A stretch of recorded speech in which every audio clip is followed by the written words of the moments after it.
నమస్తే కిరణ్ టీవీ ప్రేక్షకులకి స్వాగతం. ప్రస్తుతం మనతో పాటు ఉన్నారు ప్రముఖ ఆధ్యాత్మికవేత్త గట్టుపల్లి సురేష్ బాబు గారు. నమస్కారం సార్. జై శ్రీమన్నారాయణ. గురుగారు, ఇప్పుడు జనరల్గా ఏంటంటే మనుష్య గణం, రాక్షస గణం, అలానే దేవగణం, ఇలా రకరకాల గణాలు ఉంటాయి. ముఖ్యంగా ఈ 3 గణాల గురించి వింటూనే ఉంటాము. ఈ గణాల్లో పుట్టిన వాళ్ళు నిజంగానే అలా దేవగణంలో పుట్టిన వాళ్ళు అలా దేవతల్లా ప్రవర్తిస్తారా లేదా అన్నది మాకు ఒకసారి తెలుసుకోవాలని ఉంది. మా ప్రేక్షకుల కోసం మీరు చెప్పండి గురుగారు. అయితే మనిషి జీవితంలో మనం పుట్టినప్పుడు ఏర్పడేటువంటిది గోచార ప్రకారంగా చూసినప్పుడు గణాలు అనేది అవసరం లేదు. ఈ గణాలు మనం ఎప్పుడు చూస్తాము? పెళ్లి విషయంలో చూస్తాము. కంపాటబిలిటీ అంటారు. 36 పాయింట్స్ రావాలి. అంటే ప్రతి దాంట్లోనూ 5 పాయింట్లు చొప్పున 36 పాయింట్స్ రావాలి. అవుట్ ఆఫ్ 36 అనేది ఎక్కడ రాదు కంపాటబిలిటీలో. అయితే మినిమం 18 పాయింట్స్ అయినా రావాలి. అంటే సగానికి సగం పాయింట్స్ వచ్చినా కూడా పెళ్లి చేసుకోవచ్చు అని చెప్తాం. అంటే నక్షత్రం ఉంటుంది, తిథి ఉంటుంది, వారం ఉంటుంది, లగ్నం ఉంటుంది. దాంతోపాటు వీరికి కంపాటబిలిటీలు చూసేదానికి గణాలు ఉంటాయి. యోని ఉంటుంది, గణం ఉంటుంది.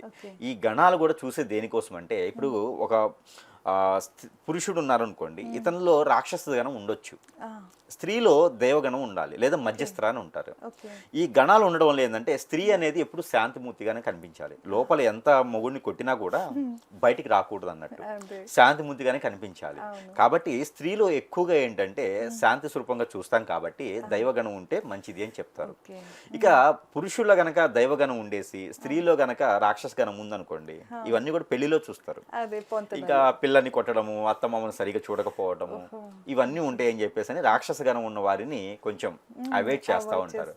లేదు, ఇద్దరిలోనూ గణాలు ఎలా ఉంటాయంటే అన్నిట్లోనూ ఆపోజిట్ ఉండాలి. గణాల్లోకి వచ్చేటప్పటికి ఇద్దరికి రాక్షస గణం ఉందనుకోండి, చేసుకోవచ్చు, పెళ్లి చేసుకోవచ్చు. ఎందుకంటే కొట్టుకుంటూ వాళ్ళిద్దరే కొట్టుకుంటారు, ఎదుటి వాళ్ళ దగ్గర రారిక. ఇప్పుడు రాక్షస గణం భర్తకుంది, దైవగణం భార్యకుంది అంటే ఇక్కడ భార్యను అనగానే ఏమైందంటే వాళ్ళ అమ్మోళ్ళకో లేకపోతే వాళ్ళ అత్తయ్యలకో చెప్పేటువంటి ప్రయత్నం చేస్తుంది. అవు మీ అబ్బాయి గారు ఇలా అన్నారండి అని చెప్పే ప్రయత్నం చేస్తుంది.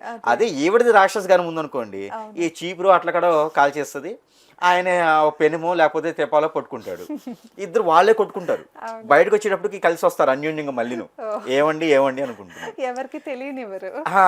లేదు, ఇద్దరికి దైవం ఉందనుకోండి, తల్లిదండ్రులు పూజించుకోవాలి, ఇద్దరిని పిల్లల్ని చక్కగా చూసుకోవాలి, స్కూలు పంపించాలి, కలిసి చేసుకోవాలి, అన్ని వంటలో సహాయం చేయాలి, మంచిగా ఉంటుంది, ఇలా ఉంటుంది అన్నమాట. అందుకనే భార్య అయిన భర్త అయిన వాళ్ళ పేరెంట్స్ ఏం చేస్తారంటే వచ్చే అల్లుడికి దైవగుణం ఉందా అండి, దైవగుణం ఉంటే నాతో పాటు కలిసి డ్రింక్ చేస్తూ ఉంటాడు, కిచెన్లో మా అమ్మాయికి తోడుంటాడు అని ఆలోచిస్తూ ఉంటారు, హెల్ప్ చేస్తారు.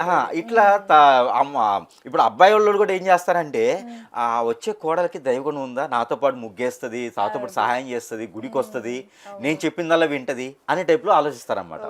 ఈ గణాలు అనేది మనకి పెళ్లిలోనే వారికి అర్థమైపోతాయి. ఒకవేళ గనక దైవగణంతో ఇక్కడ పురుషుడు ఉండేసి రాక్షస గణంతో స్త్రీ ఉందంటే కనుక ఖచ్చితంగా అల్లకొల్లాలుగా ఉంటుంది జీవితం. ఇది చెప్పగానే చాలా మంది మా కోడల దాంట్లో ఇట్లా ఉంది, మా అమ్మాయి దాంట్లో ఇలా ఉంది, ఎలాంటి అల్లుడు వస్తాడో ఎలాంటి కోడలు వస్తాయని చెప్పి చాలా మంది భయపడతారేమో ఇది చెప్తేను. కాకపోతే ఖచ్చితంగా అది ఉంటుంది, తప్పదు కూడా. అయితే అదే మధ్యస్థ అంటే మనిషి గణం. మధ్యస్థ అంటే మనిషి గణం. మనిషి గణానికి సపరేట్ గా ఏం ఉండదు. మనిషి అనేవాడు ఎప్పుడు కూడా ఏంటంటే ఊసరవెల్లి లాంటి వాడు, ఎప్పుడు ఎలా మారిపోతారో తెలియదు. అందుకని మధ్యస్థ అంటారు వాటిని. మనిషి గణంగా తీసుకోరు. మనకి మన పంచాంగ శాస్త్ర ప్రకారం ఏంటంటే మనిషి గణం అంటారు. మనిషి ఎలా ఉంటాడండి, వానకి తడిచాడు అనుకోండి జలుబు చేస్తుంది, అలానే చల్లో ఉన్నాడు అనుకోండి మొత్తం చర్మం అంతా ఇదైపోతుంది, అంతేగా. ఊసరవెల్లి ఎలా ఉంటే కలర్ చేంజ్ చేస్తూ ఉంటది. అలానే పొద్దున మధ్యాహ్నం సాయంత్రం ఎలా అయితే ఉంటాయో మనిషి ఆటోమేటిక్ అలా మారిపోతాడు. బాగా ఆకలి మీద ఉన్నాడు అనుకోండి వాళ్ళతో మాట్లాడలేము, కోపం వస్తుంది. అలానే బాగా కడుపు నిండా తిన్నాడు అనుకోండి వాళ్ళతోనూ మాట్లాడలేము, నిద్ర వచ్చేస్తుంది. అందుకని మధ్యస్థ అంటారు అనమాట. ఆ గణానికి వచ్చేటప్పటికి ఇబ్బంది ఏం లేదు. అది రాక్షస గణం వాళ్ళు చేసుకోవచ్చు, దైవగుణం ఉన్నవాళ్ళు చేసుకోవచ్చు, మధ్యస్థ ఉన్నవాళ్ళు. వీటిలన్నిటిలో కల్లా ముఖ్యంగా ఏంటంటే కొన్ని నక్షత్రాలు ఉంటాయి, కూర నక్షత్రాలు అంటారు.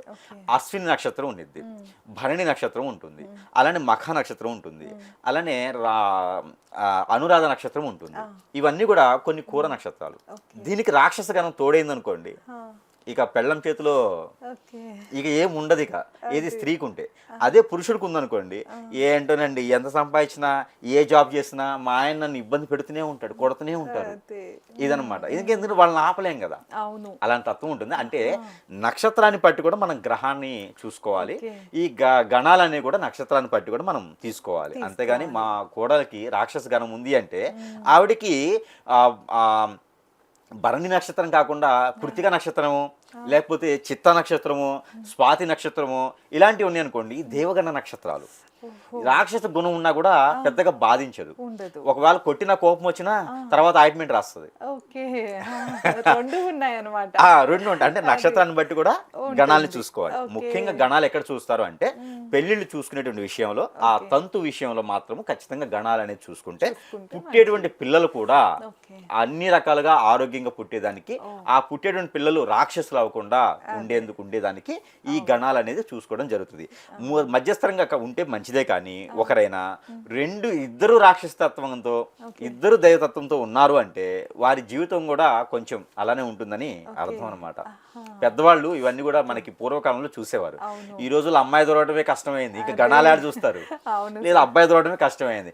మా అల్లుడు ఫారెన్ లో ఉన్నాడా, నెలకు 10 లక్షలు సంపాదిస్తున్నాడా, మా అమ్మాయిని కరెక్ట్ గా చూసుకుంటారా, లేదంటే మా అమ్మాయి జాబ్ ఉంది వాడిని కొట్టేనే వస్తుంది, ఈ టైప్ లో చూసేవాళ్ళు ఉన్నారు కానీ గణాలు చూసేవాళ్ళు లేరు. అదే గణాలు ఉంటే సంపాదన, డబ్బు, జాబు, ప్యాకేజీలు అవసరం లేదు. కష్టపడైనా సంపాదించుని పెళ్ళాన్ని పోషించుకోగల ఆ భర్త దొరికాడు అనే ఒక ఆనందం ఉంటుంది. అది ఉమ్మడి కుటుంబంగా ఉండేలా ఉంటుంది. అంతేగాని గణాలు అనేది చూసుకుంటే మంచిది అవుతుంది. అదే నవాంశంలో పెళ్ళేటప్పుడు నవాంశాల్లో చూస్తారు. ఈ గణాలకు సంబంధించి అయితే ఒక చిన్న పాయింట్ ఉంటుంది అనమాట. దానికి కూడా పరిహారాలు ఉంటాయి. అది పెళ్లి సమయంలో తీస్తారు. పెళ్లి సమయంలో ఆడవారికి అయితేనేమో గోరెంటాకు, గౌరీమాతకు పూజ, అలానే బట్టలు పెట్టడము, అలానే ఈ యొక్క గణాలు సరిగా లేదనుకోండి దానం అంటారు. జంతు దానం, వస్త్రదానం, వడ్రదానం, భూదానం, గోదానం అని అంటారు అనమాట.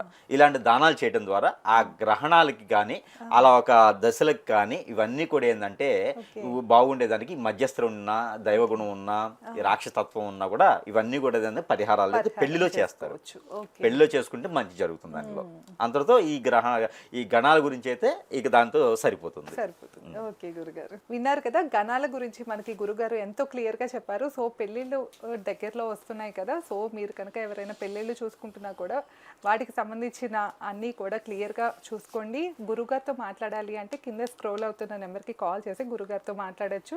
ఇదేనండి ఇవాళ వీడియో. మీకు కనుక ఈ వీడియో నచ్చినట్లయితే లైక్ చేసి షేర్ చేసి ఎలా అనిపించిందో నాకు కామెంట్ చేయండి. మరిన్ని ఇంట్రెస్టింగ్ వీడియోస్ కోసం మన ఛానల్ సబ్స్క్రైబ్ చేసుకోండి. ధన్యవాదాలు. నమస్కారం సార్.